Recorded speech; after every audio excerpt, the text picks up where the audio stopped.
یہ گاؤں میں میرا ایک مختصر سا چھوٹا سا مکتبہ ہے، اور یہاں میرے پاس تفسیر روح المعانی کا ایک نسخہ موجود ہے۔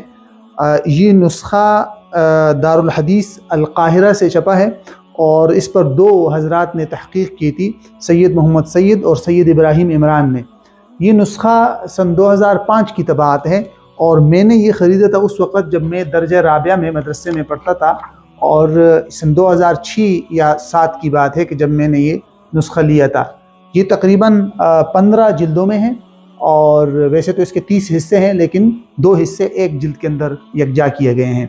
اور اس کے بعد پھر بہت اچھی طباعت آ چکی ہے، اور کئی تحقیق اس پہ ہو چکی ہے تفسیر روح المعانی پر، اور اس پر ہم نے ایک تفصیلی ویڈیو بنائی ہے جس میں ہم نے علامہ آلوسی رحمہ اللہ کے منہج کو اور اس تفسیر کے تعارف اور خصوصیات پر کافی تفصیلی گفتگو کی ہے، جو آپ اس ویڈیو کے اندر اس کو دیکھ سکتے ہیں۔ اس کو ہم انشاءاللہ جلد ہی یوٹیوب پر اپلوڈ کریں گے۔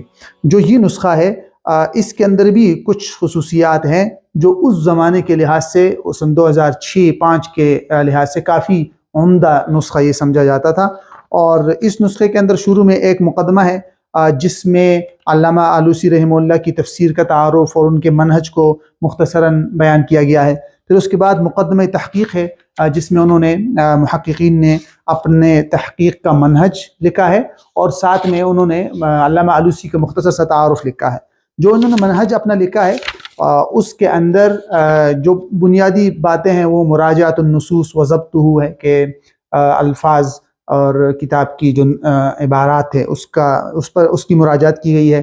تخریج الاحادیث المرفوعہ اور تخریج الآثار الموقوفہ، اور پھر عربی اشعار کی نسبت قائلین کی طرف، ترجمۃ للشعراء، شعراء کا مختصر سا تعارف، تخریج آیات الشواہد، اور پھر ایک مقدمہ۔ یہ اس کے تقریباً 6-7 نکات ہیں جو انہوں نے اس کتاب میں کیا ہے۔